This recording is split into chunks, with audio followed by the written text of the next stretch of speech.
갈릴레이에 관한 이야기로 거의 마무리를 했습니다. 우리가 창조에 대한 것을 어떻게 믿느냐에 따라서 우리 신앙은 매우 중요한 영향을 받게 됩니다. 왜냐하면 창조는 곧 우리의 영원한 인간 창조 목적과 직결되기 때문입니다. 또한 그것이 주님께서 언제 오실 것인가에 대한 재림의 시기와도 깊은 연관을 갖고 있기 때문에 그런 것이죠. 그래서 지금도 주님은 새 창조를 계속 하시고 있고 어느 때인가는 새 창조가 맞춰지는 때가 올 겁니다. 오전에 말씀드렸던 것처럼 쿠페르니쿠스의 지동설은 46개의 이 주전원을 없는데도 만들어가지고 가르쳤기 때문에 완전한 것이 아니었습니다. 그것을 갈릴레이가 거의 같이 가르치면서 그거에 따라서 일어나는 의문들을 답을 달라고 했는데도 주겠다고 했지만은 주지를 못했습니다. 근데 그와 같은 시기에 여러분들도 많이 들어보셨습니다마는 케플러라고 하는 학자가 이미 동그란 원을 따라서 행성이 도는 것이 아니라 타원형을 따라서 돈다고 하는 것을 발견해서 알려놓은 상태입니다. 만약에 갈릴리가 자기의 어떤 명예만을 생각하지 않고 케플러의 그 원리를 그대로 자기 가르침에 적용을 했더라고 한다면은 그러면은 많은 그 천문학에 대한 그 잘못된 교회와의 그 이미지를 더럽히지 않게끔 했을 겁니다. 이런 문제는 사실상 교황이 한 50%를 책임져야 할 문제고 또 한 30%는 갈릴레이가 책임져야 할 문제고 나머지 한 20%는 그때 주류 학자들이 책임져야 할 문제입니다. 그 갈릴레이가 죽던 해에 태어난 사람이 있습니다. 이 사람이 바로 가장 뛰어난 그 학자로 지금까지도 추앙을 받고 있는 아이작 뉴턴입니다. 이삭이라고 하는 단어를 이름을 그렇게 부르는데요.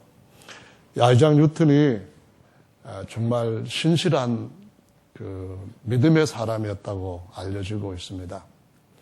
이때는 이미 행성들의 타원 운동이라든가 많은 것들이 이제는 알려진 상태이고 또 그 사람한테서 같이 따라다니는 가장 중요한 그 뭐랄까요 과학적인 물리 법칙은 여러분 들어보셨을 거예요. 그 사과 떨어지는 걸 보고 사과는 왜 위로 안 떨어지고 위로 안 올라가고 밑으로만 다 떨어지지 왜 물체는 다 밑으로 떨어지지. 그래서 거기서 중력을 발견하게 되고 모든 별들 물체들 속에는 땡기는 힘 인력 곧 중력이 작용하고 있다. 이런 것을 이제 세상에다가 알리게 되었죠. 근데 이 사람이 연구를 하면서 사람들한테 하나님께서 천지를 창조하셨다. 이거를 가르쳤던 유명한 일화가 있습니다. 그게 뭐냐면은 연구실에 태양계 모형도를 만들어 놓고 이제 어떤 그 손잡이를 돌리면은 행성들이 각각 어느 위치에서 어떤 자리를 잡고 돌고 있는가 하는 것을 모형을 통해서 보여주는 그런 천재 모형도였습니다. 모형도가 아니라 모형이었습니다. 근데 이 사람이 연구하는 그 연구실에 많은 사람들이 와서 이거 정말 정교하게 잘 만들었다. 그때 당시만 해도 그것은 갈릴레이의 그런 문제들이 있고 난 뒤에 아주 명쾌하게 알려주는 그런 획기적인 것이었기 때문에 관심들을 갖고 이거 누가 만들었냐. 나도 하나 이거 얻고 싶다 하고 이제 뉴턴한테 물었습니다. 그때 뉴턴이 일부러 대답을 뭐라고 했는가 하면은 글쎄 어느 날 아침에 연구실에 나와 보니까 여기 딱 만들어져 있던데 그래서 나는 그냥 거저 주신 거야. 이렇게 대답을 했답니다. 몇 번을 아주 진지하게 어디서 났느냐, 누가 만들었느냐, 어디서 얻을 수 있느냐, 어디서 만들 수 있냐 물었을 때도 그런 대답을 하니까 막 사람들이 화를 냈죠. 그때 뉴턴이 하는 말이 사실 이렇게 만들어진 모형은 정말 조잡한 것인데 이 조잡한 것을 만든 이가 없이 저절로 됐다고 당신들은 절대 믿지 못하지 않냐. 근데 이건 하늘에 있는 것에 그 모형에 지나지 않는다. 그럼 하늘의 건 더 정교한데 어떻게 더 크고 더 정교한 것은 저절로 됐다고 하면서 이거는 내가 저절로 됐다고 말하니까 그렇게 쓴가를 내느냐. 그러면서 정말 천지는 하나님이 만드셨다. 이렇게 사람들한테 창조에 대한 것을 아주 강조했던 학자입니다. 그래서 이 학자의 가르침이 사실은 1900년대까지, 1900년 이때까지 많은 사람들한테 그대로 알려지고 있었고요. 근데 이 창조에 대한 것을 사람들이 믿으면서도 또 한편으로는 1905년 이후 되면서부터 또 다른 학설들을 이제 내놓게 됩니다. 우주에 관한 비밀들을 수학적으로 기술을 하고 설명을 하려고 하다 보니까 이런저런 논리들이 또 나오게 되는데요. 그때 나오게 된 아주 유명한 논리가 바로 잠깐 말씀드렸던 아인슈타인이 내놓는 논리입니다. 근데 아이작 뉴턴하고 아인슈타인하고 아주 특별히 비교할 수 있는 그 차이 나는 개념이 있습니다. 그게 뭐냐 하면은 아이작 뉴턴은 시간과 공간에 대해서 하나님이 만드셨다. 그래서 절대적인 시간이 있다. 절대적인 공간도 있다. 그런 의미를 가지고 있었고 반면에 아인슈타인은 시간도 하나의 물질 아니면은 무슨 어떤 뭐를 갖고 있는 그런 것으로서 줄이거나 느리거나 어떤 것에 의해서 될 수 있는 그런 대상으로 생각을 했습니다. 예를 들자면 아침에 말씀드렸던 것처럼 빛은 가장 빠른데 빛보다 더 빨리 운행을 달릴 수가 있다고 한다면은 그럼 시간을 거꾸로 거슬러 올라갈 수 있다. 이런 논리를 펴게 된 것이죠. 오전에 말씀드렸던 것처럼 그러면은 500억 광년 되는 그러한 거리에 떨어져 있는 별에게 갈 때 500억 광년이라는 말은 거리가 빛의 속도로 500억 년을 가야 닿을 수 있는 거리라는 겁니다. 근데 500억 년 가는 그 광년은 1년에 빛이 가는 것이 약 9조 킬로미터 이상을 가게 되죠. 근데 그렇게 해가지고 500억 년이 걸린다는 건데 빛이 만약에 30만 킬로미터 가는 것보다 빛 말고 빛보다 더 빠른 어떤 것을 가정해서 한 60만 킬로미터로 가는 것이 초당 60만 킬로미터로 가는 것이 있다고 할 때 그걸 가지고 빛의 속도로 500억 광년 걸리는 그 거리를 가게 되면은 시간을 거꾸로 가는 게 절대로 아닙니다. 거기에는 오히려 배가 빨라졌기 때문에 빨리 반 정도 걸리게 빨리 갈 수 있다고 하는 것이지 시간을 역행하는 것이 절대로 아닙니다. 그래서 아인슈타인의 시간 개념은 사실 그런 데서 시작이 되었고 거기에서부터 상대성 이론, 특수상대성 이론 같은 경우에 예를 들면은 엄청난 에너지가 만들어질 수 있는데 그 에너지는 질량에다가 곱하기 C의 제곱 이렇게 공식을 만들어서 지금도 그 공식들은 그대로 사람들한테 받아들여지고 있습니다. 그럼 에너지가 만들어지려고 한다면은 시간보다 배나 빨리, 그러니까 제곱만큼의 속도가 나와야만 에너지가 나온다는 그런 이론입니다. 근데 아인슈타인의 이론은 빛보다 빠른 것이 없습니다. 시간도 빛의 속도에 제한되어 있습니다. 빛보다 더 빨리 가면은 시간이 거꾸로 가서 타임머신 타고 과거로도 갈 수 있는 그런 결과가 발생한다는 겁니다. 그럼 이것은 여기저기에서 사실은 사람들의 사고를 혼란케 하는 여러 가지 오류들을 가지고 있는 것인데도 불구하고 가정하고 어떤 수식에 대입해 가지고 풀고 하면서 그냥 근본 문제 같은 것들을 덮어버리고 가는 겁니다. 그래서 아인슈타인이 갖고 있는 시간과 공간 개념하고 아이작 뉴턴이 갖고 있는 시간과 공간 개념을 한번 다시 아주 어른들도 좀 쉽게 이해하실 수 있도록 설명을 드려보겠습니다. 아인슈타인의 시간 개념은 빛의 속도로 가는 비행기를 타고 우주선을 타고 하면은 그보다 더 빠른 속도로 타고 할 때는 이 시간, 빛의 속도로 가는 사람의 시간하고 더 빠른 것을 타고 하는 사람의 시간하고 시간이 달라진다. 그렇게 얘기를 합니다. 그런데 아이작 뉴턴은 시간은 항상 같다는 겁니다. 이걸 절대 시간이라고 말하는데요. 여러분, 우리가 시간이라고 할 때에 시간의 가장 기초 단위는 초로 볼 수가 있습니다.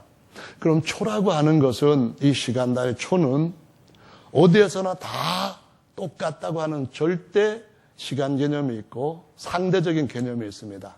그러니까 상대적이라는 개념은 얼만큼 빨리 가는 걸 타고 가는 때 서로 다르게 측정되는 거냐 그 말이 아니라 이런 의미입니다. 우리가 지구에 살고 있습니다. 그러면 1초라고 하는 이 시간 개념은, 이 시간 단위는 어떻게 만들어진 걸까요? 태양을 지구 한 바퀴 도는 그걸 근거로 해서 만들었나요? 아니죠. 여러분 좀 머리 좀 이렇게 회전시켜 보십시오. 이것은 1년은 365일 하고 밑에 점점점점 이렇게 나오는 것을 여러분 아시는 것처럼 그거 가지고 만든 게 아닙니다. 그러면은 한 달을 가지고 했나요? 아닙니다. 달 중에도 보면은 28일도 있고 30일도 있고 고대 줄리어스 율력에서는 더 많은 날수를 한 달에 갖고 있게 되었습니다. 통치권을 넓히고 또 늘리고 자기의 임기를 더 늘리기 위해서 달력들을 조작했습니다. 그래서 그것도 한 달을 가지고 만들어낸 단위가 아니거든요. 그럼 뭡니까? 일주? 그것도 아닙니다. 어떤 지역에서는 10일을 일주로 삼았던 데도 역사적으로 많습니다. 그럼 뭔가요?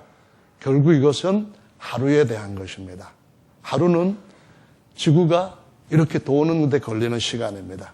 그래서 하루를 초로 만들기 위해서는 어떻게 하죠? 24조각으로 만드는 겁니다. 그렇죠? 밤 몇 시간, 낮 몇 시간 이런 식으로 해서 24조각으로 만들었어요. 그래서 일일은 24시간. 그럼 24시간으로 다시 또 초를 만들려면 어떻게 합니까? 60개를 갖고 60등분을 합니다. 그럼 60분 다 나오죠. 그럼 24시간 곱하기 60은 하루가 되는 거죠. 근데 초로 만들려면은 그 분을 다시 60조각을 낸 겁니다. 그래서 60조각이 났을 때 그것이 기본적으로 1초라는 겁니다. 그러면은 지구에서 하루는 지구가 자전할 때 걸리는 시간, 거기에서 1초가 나온 것이고요. 만약에 목성이라든가 또 다른 금성 같은 데서 1초라고 하는 것은 그것이 한 바퀴 돌 때에 지구와 같이 같은 속도로 도는 것이 아니고 크기도 다르고 여러 가지 다른 조건이기 때문에 지구의 1초와 다른 데 1초는 다릅니다. 하지만은 관측은 지구의 사람이 하는 겁니다. 지구의 사람이 지구에서 나온 어떤 기준을 가지고 관측하기 때문에 그래서 사람들의 사고에는 지구는 모든 것의 중심이라고 얘기합니다. 이것은 관측자 입장에서 그런 것입니다. 본래 모든 것의 중심은 뭡니까? 하나님이십니다.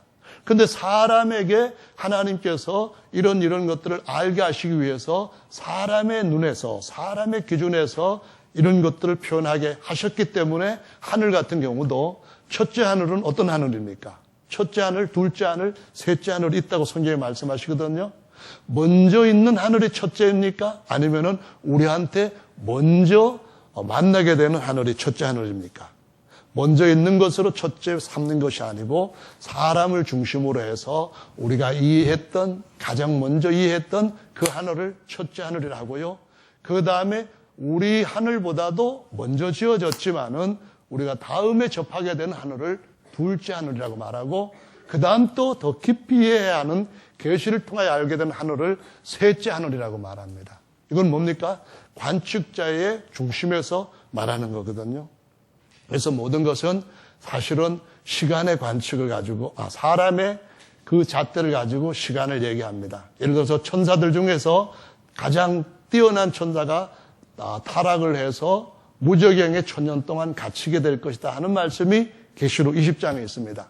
그럼 그 1000년은 천사들의 시간 개념으로 1000년일까요? 아니면은 사람들의 시간 개념으로 천년일까요? 사람들과 연관되어 있기 때문에 사람의 땅에서 일어나는 일들과 연관시켰기 때문에 사람들이 갖고 있는 1년, 그래서 1000년, 그래서 그 1000년 안에 초라고 하는 단위는 사람을 기준으로 해서 나온 것입니다. 아멘. 그리고 공간을 나타내는 가장 기초적인 단위는 뭐라고 할 수 있죠? 우리가 미터, 아니면 센티미터, 밀리미터, 여기까지 우리 생각합니다. 그러면은 전 세계가 다 똑같은 공간을 재는 단위를 사용해 왔나요? 그렇지 않습니다. 옛날에 우리는 한자라고 하는 것을 사용했습니다. 1척. 얼마죠? 월척이다. 뭐 이렇게 얘기할 때에 30.3cm 이렇게 표현합니다. 그것은 사람들이 다 지구에서 쓸 수 있는 공통된 길이 단위를 미터라고 하는 것으로 정해서 척을 글로 옮기기도 하고 성경에 있는 여기서부터 여기까지의 길이를 한 규빗이라고 말하는데 이 규빗은 장신들 시대하고 오늘날 우리 시대 사람들하고 사이즈가 다릅니다. 그래서 큰 사람들의 1규빗은 이만큼 될 수도 있고요. 우리 같은 사람은 여기저기까지 45cm나 뭐 크면 50cm 이렇게 될 수 있습니다. 각각 지역마다 때마다 그러니까 역사적으로 시기마다 다른 어떤 거리 단위, 공간을 잴 수 있는 단위를 다르게 사용해 왔기 때문에 어떻게 해야 됩니까? 통일시키자고 해서 거기서 나온 것이 미터 단위입니다. 그러면은 미터는 어떻게 만들었습니까? 미터라고 하는 것은 사실은 지구 전체를 이렇게 4등분했을 때에 10,000km씩 보고 40,000km 얘기를 합니다. 빛의 속도가 얼마냐 했을 때에 지구를 7바퀴 반 도는 거리 그렇게 대충 말합니다. 그 말은 무슨 말인가 하면은 40,000km를 한 번, 두 번, 7번 하면은 28km, 28만 km 거기에다가 다시 또 반 바퀴 더 돌면은 30만 km 그렇게 얘기를 하는 겁니다. 그래서 전체를 갖다가 4만 km라고 하고 그것을 다시 쪼개가지고 나온 것이 센티미터, 밀리미터 이렇게 되는 거거든요. 그럼 거리나 공간을 재는 거리 또는 어떤 흘러가는 시간을 재는 초 이런 것들은 다 어디를 중심으로 해서 말하는 겁니까? 사람이 살고 있는 이 지구를 중심으로 해서 말합니다. 그래서 지구는 우주 전체의 중앙 지점이기 때문에 구조상 중앙이기 때문에 중간이다, 중앙이다 그렇게 생각하는 것이 아닙니다.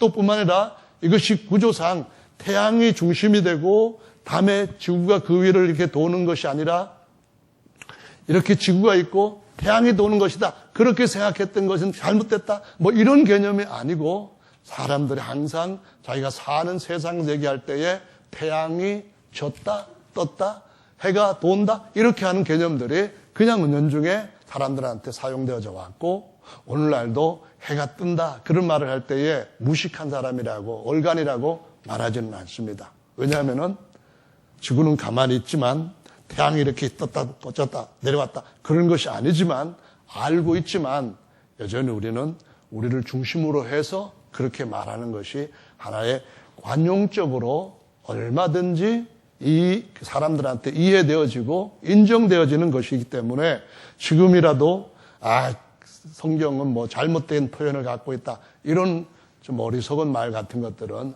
아예 쓰레기통에 집어쳐넣는 것이 지혜로운 것인 줄로 믿으시기 바랍니다. 아멘. 어쨌든 간에 중요한 것은 아이작 뉴턴 다음에 아인슈타인이 그런 이론을 만들어내면서부터 1500이 아니라 1905년에 특수상대성 이론을 발표를 하고 10년 후에 다시 일반 상대성 이론을 발표하고 뭐 이렇게 하는 과정에서 1948년도에 빅뱅이라고 하는 이론이 나왔습니다. 빅뱅은 다시 말하면은 폭발했다 그런 얘기입니다. 그래서 뭐가 폭발했느냐 했을 때에 어떻게 해든 아무것도 없는 데서부터 있게 됐다. 이것이 그래도 없는 데서 있게 됐다고 하는 그런 말을 어느 정도나마 충족시켜 준다고 해서 이론적으로 막 줄인 겁니다. 얼마만큼 줄였냐 하면은 센티미터와 초를 줄이는데 10의 마이너스 40 전후로 줄인 겁니다. 그럼 10의 마이너스 40이라고 줄인 것, 10의 마이너스 40의 센티미터, 10의 마이너스 40의 초, 이것이 어느 정도 작은 것인지 여러분 한번 생각을 해보시기 바랍니다. 오늘도 미세먼지가 많이 날아다니고 있습니다. 미세먼지 할 때의 크기는 10 마이크로미터입니다. 이것은 어느 정도 될까요? 1 마이크로미터는 1000분의 1 밀리미터입니다. 밀리미터 있죠? 요거 한 1cm 정도 되는데 요게 10개를 쪼개가지고 그 10개 중에 하나를 갖다가 다시 1000개를 쪼갠 겁니다. 그런데 10의 그러니까 그 미생물이라고 한다면은 이것은 약 1 마이크로미터 정도 되는 아주 작은 건데요. 이 작은 것을 가지고 40 마이너스 43 이렇게 한다면은 그 수치는 계산상으로 나오지 실제로는 무입니다. 한 예를 들자면은 미국의 1963년에 미국 과학협회로부터 검토를 받은 책이 하나 무디 출판사에서 나왔습니다. 과학은 말한다라는 제목으로 나왔는데요. 그 중에 예수님께서 구약 성경에 한 300개 이상의 예언을 갖고 태어나신 분이다. 그 중에서 8개의 예언이 예수님한테 확실하게 적중되어서 성취되었는데 과학적으로 수학 확률적으로 볼 때 한 사람 그 사람한테 8개의 예언이 이루어질 확률이 얼마나 되는가 해서 과학적으로 수학적으로 계산을 해봤습니다. 그랬을 때에 10의 마이너스 17승 정도 된다. 그렇게 나온 거죠. 10의 마이너스 17승이라면 얼마일까요? 그러니까는 확률은 10의 마이너스 17승인데 그걸 갖다가 이해하기 쉽게 하기 위해서는 이런 겁니다. 10의 17승 그러니까 0을 17개를 붙인 개수를 얘기하자면은 이것은 어마어마하게 큰 수라는 겁니다. 그것은 미국에서 가장 큰 주가 어느 주죠? 어느 주라든가요? 텍사스 주죠. 그래서 사람들 얘기할 때 이야 엄청 크다 텍사스 같아 뭐 이런 소리를 한다고 합니다. 이 텍사스 주가 우리나라 남북 크기보다도 3배 정도 큽니다. 그런데 만약에 10의 17승계를 1달러짜리 1센트짜리죠. 1센트짜리를 갖다가 텍사스 주에 쫙 깔아 놓는다고 한다면은 주 전체에 깔려져 있는 동전의 높이가 한 5피트 정도 된다고 합니다. 5피트 정도면은 150cm 정도 되는 건데요. 그러면 진짜 엄청나게 큰 거, 엄청나게 많은 숫자죠. 근데 만약에 한 사람한테 8개 예언이 이루어지는 것이 10의 마이너스 17승분의 1이다. 이렇게 했을 때, 10의 마이너스 17승이다. 이렇게 했을 때에 그것은 텍사스 주에다가 한 1.5m 되는 그 높이로 동전을 쫙 깔아놓고 그 중에 딱 한 개에다가 표시를 하고 눈을 가린 사람한테 막 찾아다니다가 단 한 번에 딱 찾아내가지고 요거다 했을 때에 표시한 유일한 한 개를 찾아내는 확률과 같다. 그렇게 얘기를 합니다. 그러면 지금 여러분들이 여기 바닥에다가 이만큼 정도 깔아놓고 동전 한 번에 딱 찾아낼 수 있는 확률, 그거 생각해 보십시오. 근데 10의 마이너스 17승이 그 정도입니다. 그러면은 10의 마이너스 40승 이 정도 되면은 이건 없는 거나 마찬가지입니다. 다시 말하면은 없는 데서 뭐가 만들어질 가능성은 확률은 제로입니다. 거기서 다시 뭐가 또 만들어져서 초기 생물이 만들어지고 확률 제로입니다. 거기서 또 다시 뭐가 만들어지고 지구에는 몇 억 종의 생물들이 살고 있는데 순간적으로 계속 1년마다 하나씩 만들어진다 할지라도 확률을 따지면은 완전 제로인데다가 가능성이 전혀 없는 겁니다. 그런데 10의 마이너스 43승 정도 되면 정말 없다고 보여야 하는 그것인데요. 근데 현실은 우주가 있지 않습니까? 어마어마하게 광대하다고 말하지 않습니까? 이게 어디서 나왔다고 얘기하기 위해서 없는 것처럼 만든 것이 10의 마이너스 40승 전후입니다. 그러면은 이것이 그 안에 있었다고 한다면은 압축을 하든 이것을 다시 압축을 해제를 하든 간에 절대적인 힘이 있어야만 됩니다. 아멘. 여러분, 아무거나 압축할 수 있는 것, 지난번에 우리 강기동 집사님이 몽골 헌옷 보낼 때에 이렇게 비닐봉지에다 넣으시고 진공 청소기 가지고 공기를 막 빨아들였습니다. 그랬더니 이만했던 것이 이 정도 되게 압축이 됐습니다. 근데 우주에는 지금 과학자들이 2011년도에 중앙일보에 나온 얘기를 보니까요, 우리가 살고 있는 은하계에 행성들이 4천억 개가 있다고 합니다. 그런데 이 우주에는 그러한 은하가 수천억 개가 있답니다. 그런 것을 갖다가 10의 마이너스 43승까지 압축을 해가지고 있다고 하는 것, 이건 정말 이건 말이 안 되는 겁니다.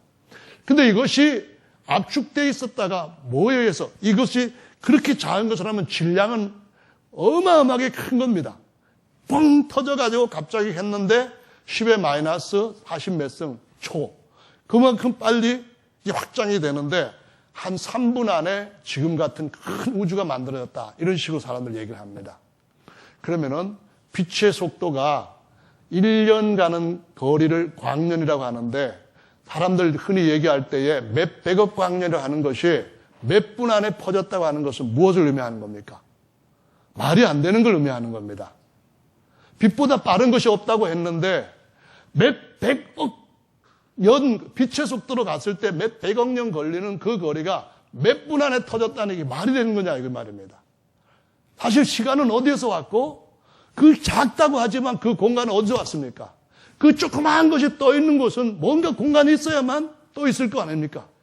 이 모든 이론들은 사실은 사람들의 머리에서 그냥 계산해낸 것에 불과한 것입니다. 그래서 우리가 하나님께서 창조하셨다고 하는 것을 믿는 것은 주님께서 다시 한번 손댈 필요가 없는 영원한 완전한 창조를 하실 것이라는 것에 대한 기대를 정말 믿게 해주는 근본이 되는 겁니다. 정말로 그럴 수밖에 없는 아주 중요한 것입니다. 그래서 예를 들면 저런 것들도 여러분 생각해 보시기 바랍니다. 블랙홀, 이거는 관측에 의해서 사람들한테 증명된 건 아닙니다. 사람들이 이론상으로 했을 때에 빛이 어떻게 비춰졌다 하는 것 가지고 이건 블랙홀이다. 그렇게 사람들한테 알려진 건데 많은 사람들은 그것이 진짜인 줄 알고 있습니다. 주류는 그렇게 알고 있습니다만 일부에서는 그렇게 알고 있지 않다는 겁니다. 한번 제가 말씀을 드려볼게요. 2014년에 미국 폭스 뉴스는 그 2014년 12월인가 25일 되는 그때에 노스캐롤라이나 주립대학교의 로라 머시니 하우튼 교수가 블랙홀이 없다고 발표한 것을 뉴스에 보도했습니다. 이 사람은 50년 동안 블랙홀에 대해서 연구를 했는데 연구를 해보니까 블랙홀은 없더라 이겁니다. 그래서 자기도 지금도 그 충격에서 벗어나지 못하고 있다. 그런 말을 했는데 블랙홀로 빨려 들어갈 만한 능력을 예를 들면은 그는 별이 방출하는 중력의 양이 너무 많아서 결국 블랙홀로 빨려 들어갈 만한 능력을 잃게 된다. 이거 주장해가지고 과학지에다가 올렸습니다. 그러니까 어떤 시기에는 어떤 가르침이 주류가 될 수가 있습니다. 하지만은 그것이 진리, 절대적인 진리가 될 수 있다는 것은 아닙니다. 항상 변함이 없는 것이 진짜 진리입니다. 하나님께서 말씀하신 어떤 것, 그런 것이 우리가 처음서부터 영원 마지막까지 변함이 없는 어떤 이치다. 그렇게 우리는 진리에 대한 정의를 내리고 있습니다. 영국의 물리학자 스티븐 호킹 여러분 잘 아시잖아요.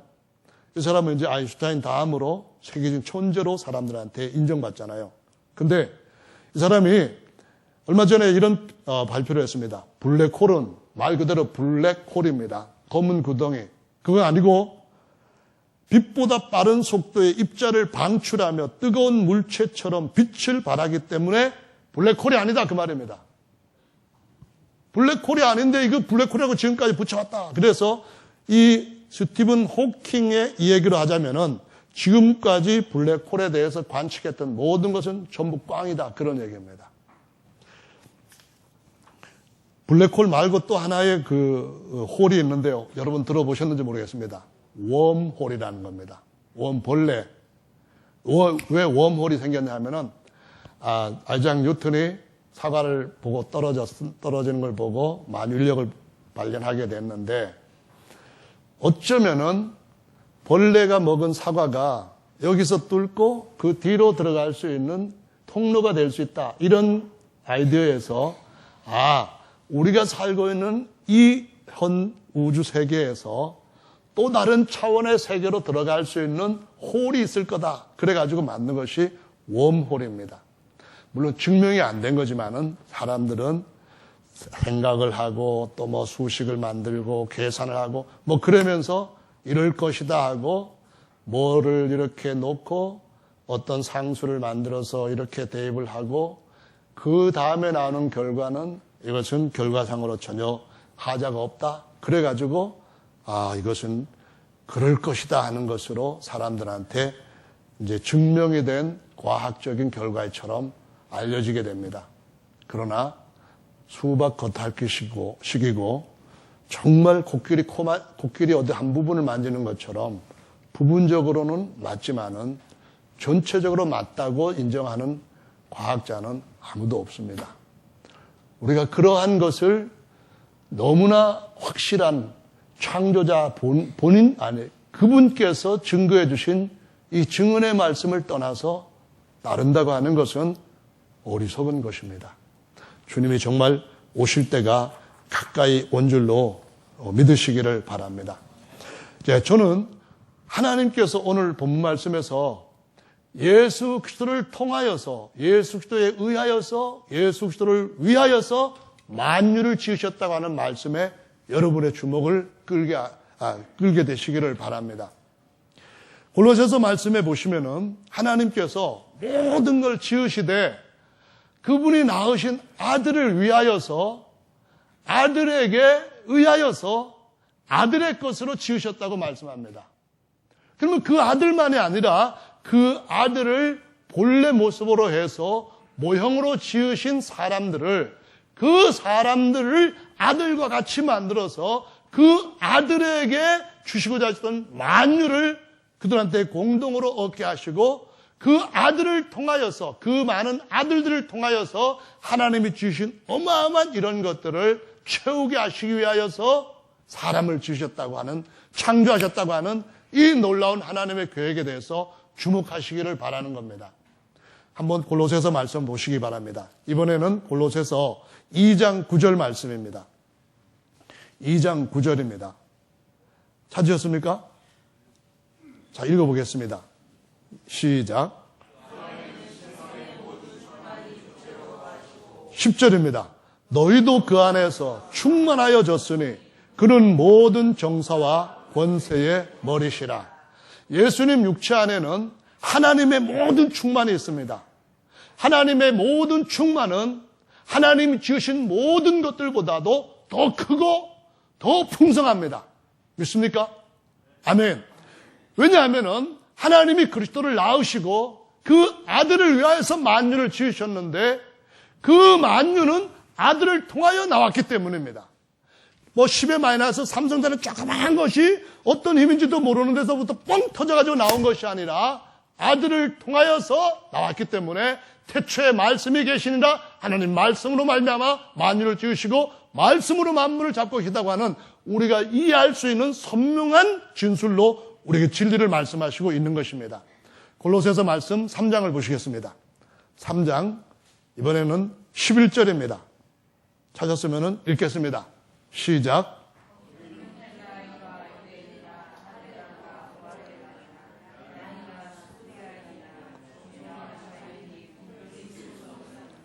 오직 그리스도는 만유시요 만유 안에 계시니라. 예수님은 만유입니다. 예수님 안에서 모든 것이 나왔습니다. 할렐루야. 예수님이 만유이신데 이것이 우리한테 무슨 의미가 있습니까? 2장 10절 말씀에 그리스도를 우리가 받으면은 너희도 그 안에서 하나님의 모든 충만으로 충만해졌다. 이렇게 말씀하시는 것을 우리 것으로 붙잡을 수 있게 되는 것입니다. 할렐루야. 자, 1장 말씀입니다. 골로새 1장 26절, 27절입니다. 읽어보겠습니다. 시작.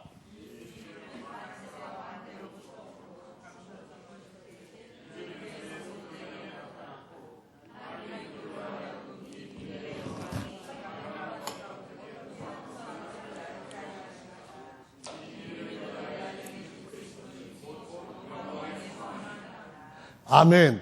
만세로부터 오므로도 감추어졌던 비밀이 있습니다. 그것이 바로 그리스도께서 우리 안에 오셔서 우리로 하여금 너희도 그 안에서 하나님처럼, 하나님의 것으로 그리스도처럼 충만해졌다는 그 말씀입니다. 그래서 이것이 바로 우리에게 영광의 소망이시요, 우리가 영광의 형상으로 변케 되는 그날에는 우리가 어떤 자리에 들어야 되는가 하면은 만유 위에서 만유를 충만케 하시는 자의 충만이 될 것이라고 말씀하시는 겁니다. 이번에는 에베소서 말씀입니다. 1장 22절 23절입니다.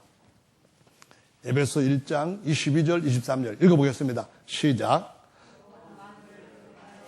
복종하게 하시고 그를 만유 위의 교회의 머리로 주셨느니라. 교회는 그의 몸이니 만유 안에서 만유를 충만케 하시는 자의 충만이니라. 교회가 누굽니까? 교회가 바로 거듭난 하나님의 아들들입니다. 아멘. 하나님의 집이라고 말씀하시는 그들입니다. 오전 본문에서 예수 그리스도는 하나님의 집 맡을 아들이요, 너희가 하나님께서 아들을 통해 전해준 그 도리를 굳게 잡으면은 너희가 바로 하나님의 집이라 이렇게 말씀합니다. 하나님의 집 무엇입니까? 하나님은 이사야 60장 말씀에서 하늘들을 지으셨지만 그 모든 하늘들 중에서는 그분이 안식하실 수 있는 그런 환경이 안 된다고 말씀합니다. 하나님은 만유보다 크시기 때문에 만유보다 더 큰 집에 거하셔야만 되는 겁니다. 그러기 위해서는 하나님이 사람들을 만유보다 위에 있는 자기 집으로, 살아있는 집으로 세우셔야만 된다는 겁니다. 그래서 이것이 사람들이 말할 때에 나는 큰 집이다 할 때에 대가라는 표현을 쓰는 겁니다. 바로는 큰 집이지만 별 볼 없는 집입니다. 하나님께서 우리를 하나님의 영원히 큰 집으로, 만유보다도 큰, 만유를 밑에 두신 그런 큰 집으로 세우기 위해서 맏아들을 세상에 보내실 때에 머릿돌과 모퉁이돌로 놓으셨다고 말씀하시는 겁니다. 우리가 만유에 있으면은 우리에게 무엇이 주어집니까? 만유를 하나님의 모든 선한 것으로 잘 다스리고 하나님의 모든 충만함으로 채우라고 말씀하시는 겁니다. 여러분 각자 하나하나 하면은 10의 마이너스 3승 정도 되는 아주 작은 것이 터졌다고 하는 것과는 비교도 안 되게 하나님의 모든 충만이 만유보다도 더 큰 만유가 나온 그리스도를 갖고 계시는 분들이고, 그걸 가지고 하나님이 지으신 어마어마한 광대한 우주를 하나님의 동산으로 채우게 하시는 새 땅의 왕들로 세우신 하나님의 계획이 있다는 사실을 기억하시기 바랍니다. 에베소 4장 말씀입니다. 4장 이번에는 6절로부터 10절 말씀까지를 같이 읽어보겠습니다. 6절로 10절까지입니다. 시작.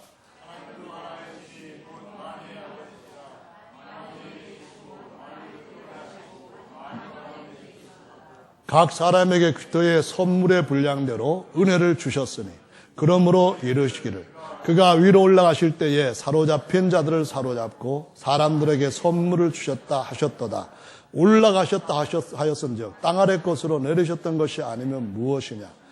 내리셨던 그가 곧 모든 하늘 위에 오르신 자니 이는 만물을 충만케 하려 하심이니라. 놀랍지 않습니까? 내리셨던 그분이 죄와 사망에 사로잡혔던 자들을 해방시키시고 어디로 올라가셨습니까? 모든 하늘 위로 올라가셨습니다. 만유의 교회로 세우시는 겁니다. 할렐루야.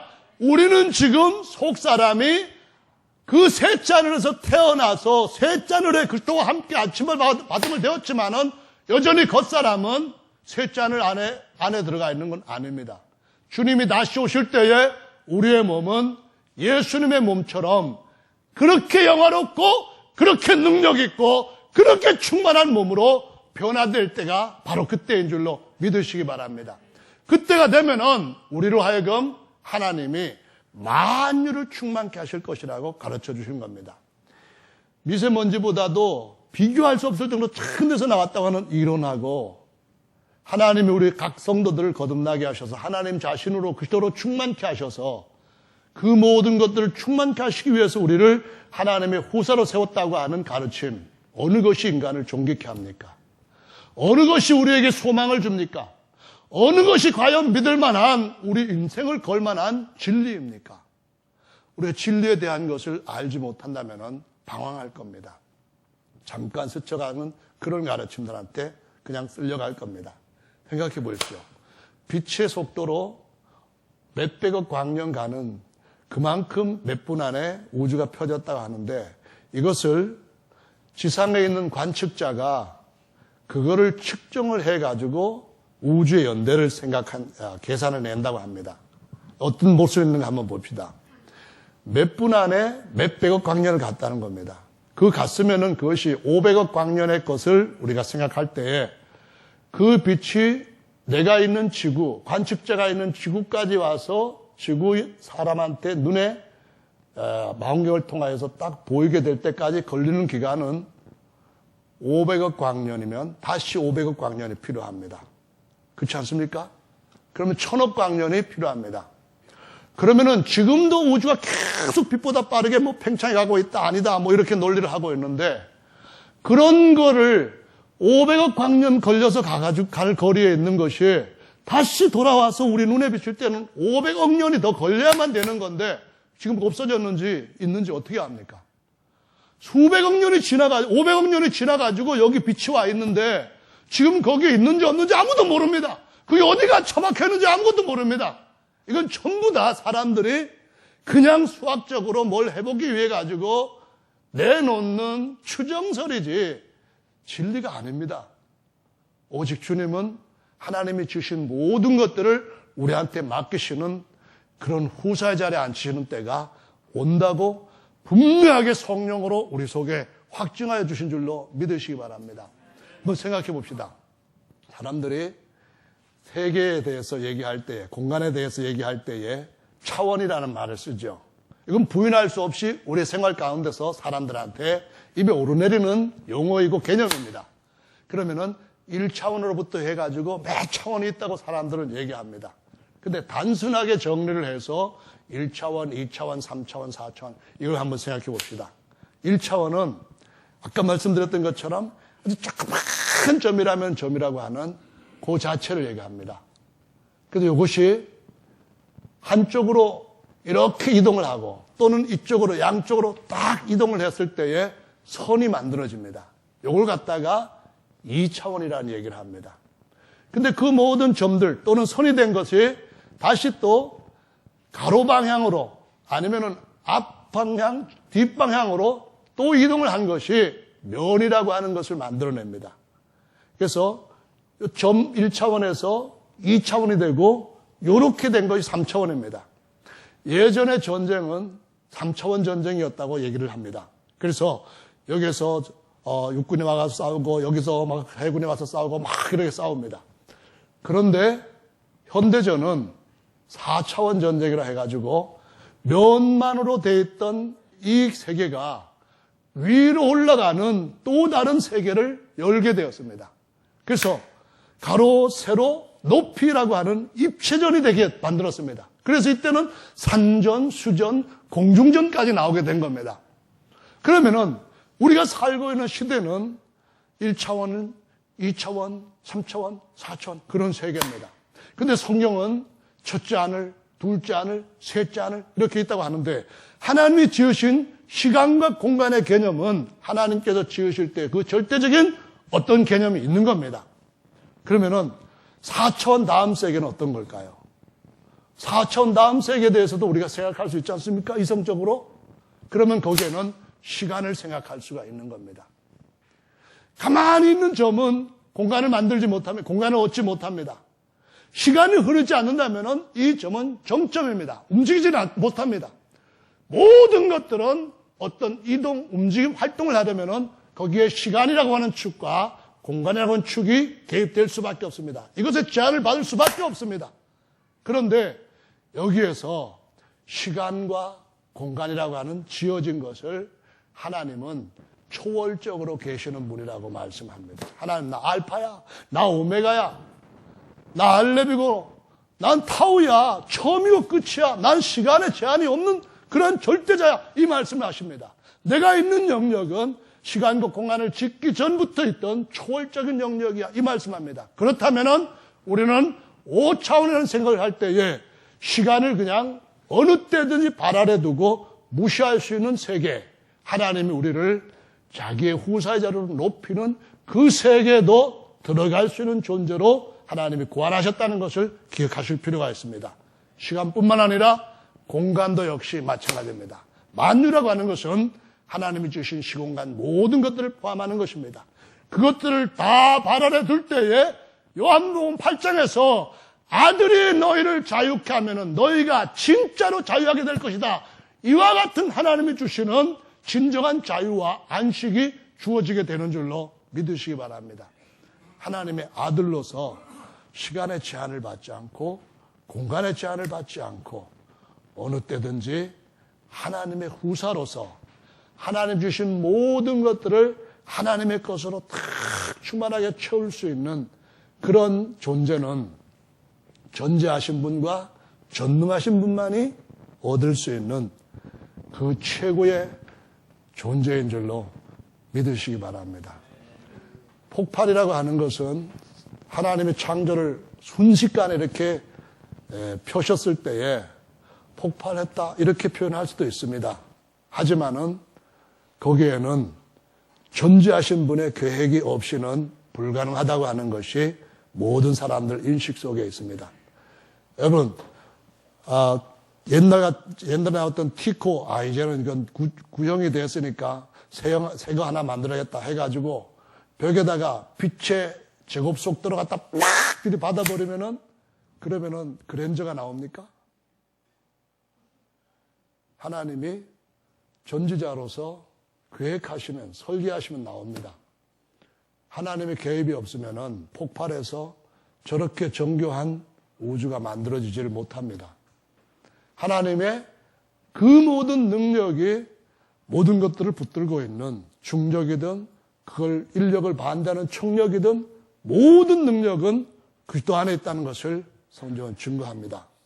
그리스도로 말미암아 그리스도를 위하여 지으셨는데 우리는 그의 몸이니 그가 우리를 성령으로 거듭나게 하실 때 그 몸의 지체가 되게 하시고 새 한 사람으로 모든 것 위에 세우시는 일이 일어난 줄로 믿으시기 바랍니다.